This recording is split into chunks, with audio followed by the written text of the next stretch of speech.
What's happening, financial coaches? It's Pete here. Want to talk to you today about a question that I got from a coach, and it was tough because it's kind of a bad question and a bad answer. And I want to throw it out there because I think if I do, some of you will notice what's bad about it. Now, I use that word just to streamline our conversation today. I don't want to get in anyone's grill about bad or good, but this was kind of a common question from a client that's not really the right question to ask. But then the temptation here was that the coach didn't really get the right question and took it very literally and is trying to find an answer to it. So basically what ended up happening here is a financial coach had a younger set of clients, a couple come in and ask if they were doing okay for their age.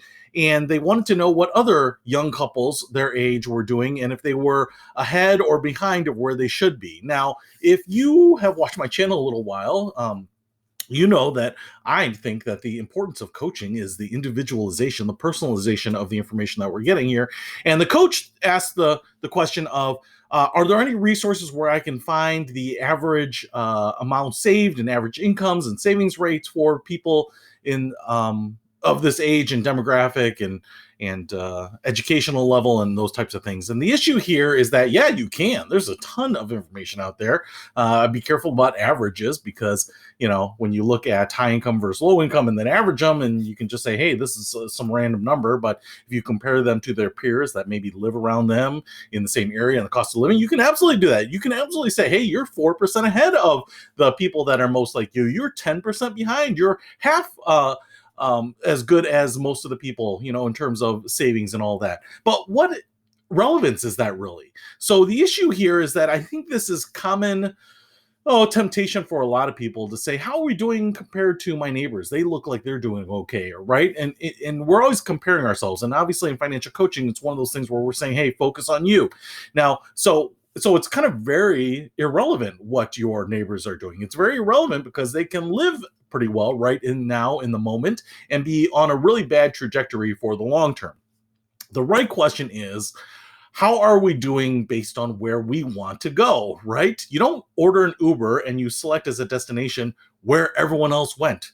Where's everyone going? I'll go there too. You put in your own destination, right? You know that you want to go to this place or this location or this restaurant or this person's house, right? And so everyone has their own destination. And so the only thing that's relevant is, where do you want to be? And are you on that path to get there? And the answer is, you're probably on that path somewhere, but are you, on that path at a point that is practical for achieving that point, right? So if you want to be retired at age 45 and have a couple $1 million nest egg and things like this, well, then maybe you don't want to be where everyone like you is. Maybe you don't want to even be twice as far along as everyone your age is. That might not be enough, or the reality is, you might have millions of dollars saved up already, and you might ask, how are we doing? And you might be way better off than the people around you, but that might not be enough based on where you want to be, So it's kind of irrelevant. The answer is based on your trajectory and your path on your life goals,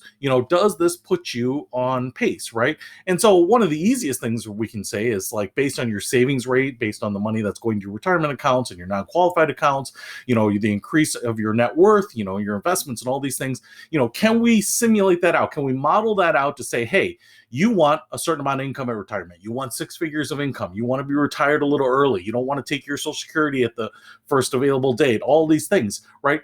Can we Monte Carlo that out to say, hey, you're likely to hit that? Sure, you can put that into software and tell people, hey, you're on pace, or you're a little light on it. You need to step it up. Can you move your savings rate from 20% to 25%? Then the probabilities go up.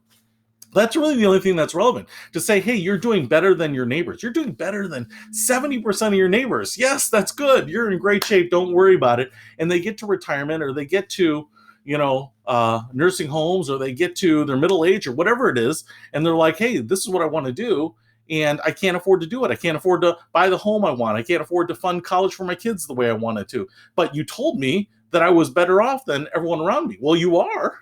But that has really absolutely zero to do with what you want to do, what you want to accomplish, right? So what I think, as a financial coach myself, what I would do in this situation, and when people would ask, is say, I'm not sure. We could look and I could give you some information about whether you're doing more or less than the people around you that are like you. But I think what's most relevant is, are you at a place right now that is projected to put you in a place where you want to be at X in 10 years, in 20 years, 30 years, 40, 50 years, right? Because that's the only thing that's relevant. And then we can actually, like I said, get into the weeds on this. We can look at the details. We can look at the data on this and say, hey, you need to crank it up, turn up the volume, turn up the heat a little bit, step up the pace, or things are going well.